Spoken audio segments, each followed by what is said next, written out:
আপোনালোক সকলোকে স্বাগতম জনাইছো। এনআৰচিত নাম থাকিলেও হ'ব পাৰে বাংলাদেশী। জিলা আয়ুক্তই যাক বিদেশী বুলি ভাবে তাকেই কৰা হ'ব পুষ্পেক। এনআৰচিত নাম থাককেই বা নাথাকক বাংলাদেশী বিতৰণ কৰা হ'বই। সদনত এই কথা এতিয়া স্পষ্ট কৰিলে মুখ্যমন্ত্ৰী হিমন্ত বিশ্ব শৰ্মাই। পূৰ্বতকৈ অধিক তীব্ৰতৰ হ'ব বাংলাদেশী বিতৰণ প্ৰক্ৰিয়া। জনাইছো সবিশেষ। এই সন্দৰ্ভলৈ এই মুহূৰ্তত আপোনালোকৰ এনআৰচিত নাম থাকিলেও হ'ব পাৰে বাংলাদেশী। ডিচিয়ে যাকে বিদেশী বুলি ভাবিব তাকে পুষ্পেক কৰা হ'ব। এনআৰচিত নাম থাকক বা নাথাকক বাংলাদেশী বিতৰণ হ'বই। সদনত এই কথা স্পষ্ট কৰিলে মুখ্যমন্ত্ৰী হিমন্ত বিশ্ব শৰ্মাই। বাংলাদেশী বুলি সন্দেহ হলে বিতৰণ কৰিব পাৰিব জিলা আয়ুক্তই। আৰু পূৰ্বতকৈ অধিক এতিয়া তীব্ৰতৰ হ'ব বাংলাদেশী বিতৰণ প্ৰক্ৰিয়া।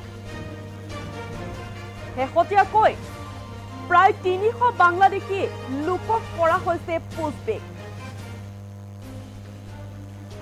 বিদেশী ন্যায়াধিকৰণ নিজৰ ৰাস্তাত যাব আৰু এনআৰচি নিজৰ ৰাস্তাত থাকিব। এনআৰচিত নাম থকাৰ পিছতো সন্দেহৰ ভিত্তিত ৰাজ্য চৰকাৰে বিদেশী চিনাক্ত কৰি থাকিব পাৰিব। আৰু কোনোবা চাৰ্কল অফিচাৰে এনআৰচি এখন বনাই দিয়া মানে ৰাজ্য চৰকাৰৰ হাত ধৰি বন্ধা হৈ নাযায়। এই কথা এতিয়া সদনত স্পষ্ট কৰিছে মুখ্যমন্ত্ৰী হিমন্ত বিশ্ব শৰ্মাই। এনআৰচিত নাম থাকিলেও হ'ব পাৰে বাংলাদেশী। ডিচিয়ে জিলা আয়ুক্তই যাক বিদেশী বুলি ভাবিব তাকেই পুষ্পেক কৰা হ'ব। এনআৰচিত নাম থাকক বা নাথাকক বাংলাদেশী বিতৰণ হ'বই। সদনত এই কথা এতিয়া স্পষ্ট কৰিলে মুখ্যমন্ত্ৰী হিমন্ত বিশ্ব শৰ্মাই। বাংলাদেশী বুলি সন্দেহ হলে বিতৰণ কৰিব পাৰিব জিলা আয়ুক্তই।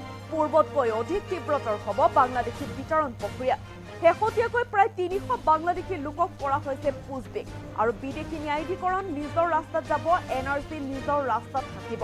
এনআৰচিত নাম থকাৰ পিছতো সন্দেহৰ ভিত্তিত ৰাজ্য চৰকাৰে বিদেশী চিনাক্ত কৰি থাকিব পাৰিব। কোনোবা চাৰ্কল অফিচাৰে এনআৰচি এখন বনাই দিয়া মানে ৰাজ্য চৰকাৰৰ হাত ভৰি বন্ধ হৈ নাযায়। সদনত এনেদৰে এতিয়া স্পষ্ট কৰিছে মুখ্যমন্ত্ৰী হিমন্ত বিশ্ব শৰ্মাই। এনআৰচিত যদি নাম থাকিলেও হ'ব পাৰে বাংলাদেশী। জিলা আয়ুক্তই যাক বিদেশী বুলি ভাবিব তাকেই পুষ্পেক কৰা হ'ব। আৰু এনআৰচিত নাম থাককেই বা নাথাকক বাংলাদেশী বিতৰণ কৰা হ'বই। বাংলাদেশী বুলি সন্দেহ হলে বিতৰণ কৰিব পাৰিব জিলা আয়ুক্তই। আৰু পূৰ্বতকৈ অধিক তীব্ৰতৰ হ'ব এতিয়া বাংলাদেশী বিতৰণ প্ৰক্ৰিয়া। শেহতীয়াকৈ প্ৰায় ৩০০ বাংলাদেশী লোকক কৰা হৈছে পুষ্পেক। আৰু মুখ্যমন্ত্ৰীয়ে তালিকা প্ৰস্তুত কৰি থৈছে। পানী কমিলেই পঠিয়াব পুষ্পেক কৰিব বুলি মুখ্যমন্ত্ৰীয়ে সদনত এতিয়া এনেদৰে স্পষ্ট কৰিছে। বিদেশী ন্যায়াধিকৰণ নিজৰ ৰাস্তাত যাব, এনআৰচি নিজৰ ৰাস্তাত থাকিব। এনআৰচিত নাম থকাৰ পিছতো সন্দেহৰ ভিত্তিত ৰাজ্য চৰকাৰে বিদেশী চিনাক্ত কৰি থাকিব পাৰিব। আৰু কোনোবা চাৰ্কল অফিচাৰে এনআৰচি এখন বনাই দিয়া মানে ৰাজ্য চৰকাৰৰ হাত ভৰি বন্ধা হৈ নাযায় বুলি সদনত মন্তব্য কৰে মুখ্যমন্ত্ৰী হিমন্ত বিশ্ব শৰ্মাই। এনআৰচিত এতিয়া নাম থাকিলেও হ'ব পাৰে বাংলাদেশী। জিলা আয়ুক্তই যাকে বিদেশী বুলি ভাবিব তাকেই পুষ্পেক কৰা হ'ব। আৰু এনআৰচিত নাম থাককে বা নাথাকক বাংলাদেশী বিতৰণ কৰা হ'বই।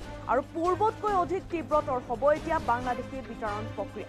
এই কথা স্পষ্ট কৰিছে সদনৰ মজিয়াত স্পষ্টকৈ কৈছে মুখ্যমন্ত্ৰী হিমন্ত বিশ্ব শৰ্মাই।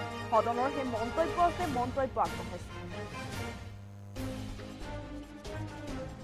ট্ৰিব্যুনেলে নিজৰ ৰাস্তাত যাব, এনআৰচি নিজৰ ৰাস্তাত থাকিব। এনআৰচিত নাম থকাৰ পিছতো সন্দেহৰ ভিত্তিত ৰাজ্য চৰকাৰে ফৰেনাৰ্ছ ডিটেকশ্যন কৰি থাকিব পাৰিব। কোনোবা চাৰ্কল অফিচাৰ এজনে এনআৰচি এখন বনাই দিয়া মানেই ৰাজ্য চৰকাৰৰ হাত ভৰি বন্ধ হৈ নাযায়। আমি বিদেশী চিনাক্তকৰণৰ কাম এনআৰচিত নাম থকাৰ পিছতো আমি বিদেশী চিনাক্তকৰণৰ কাম আমি অব্যাহত ৰাখিব পাৰিম। ফৰেনাৰ ট্ৰিব্যুনেলে নিজৰ ৰাস্তাত যাব, এনআৰচি নিজৰ ৰাস্তাত থাকিব।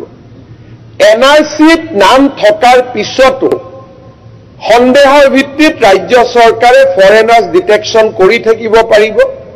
কোনোবা চাৰ্কল অফিচাৰ এজনে এনআৰচি এখন বনাই দিয়া মানেই ৰাজ্য চৰকাৰৰ হাত ভৰি বন্ধ হৈ নাযায়।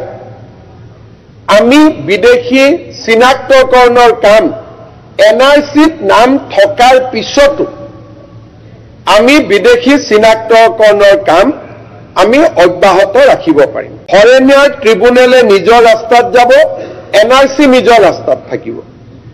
NRCত নাম থকাৰ পিছতো সন্দেহৰ ভিত্তিত ৰাজ্য চৰকাৰে ফৰেনাৰ্ছ ডিটেকশ্যন কৰি থাকিব পাৰিব। কোনোবা চাৰ্কুল অফিচাৰ এজনে NRC এখন বনাই দিয়া মানেই ৰাজ্য চৰকাৰৰ হাত ভৰি বন্ধ হৈ নাযায়।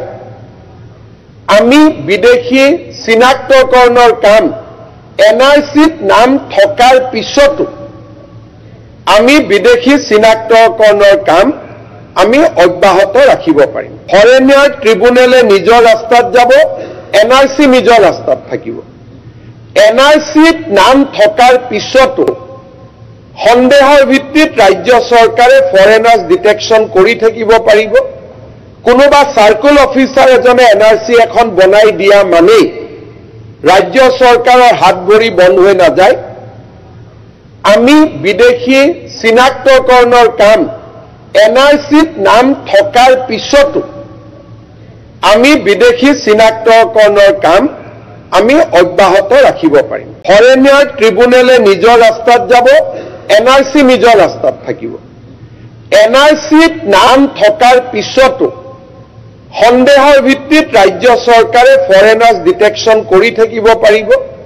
কোনোবা চাৰ্কুল অফিচাৰ এজনে NRC এখন বনাই দিয়া মানেই ৰাজ্য চৰকাৰৰ হাত ভৰি বন্ধ হৈ নাযায়। আমি বিদেশী চিনাক্তকৰণৰ কাম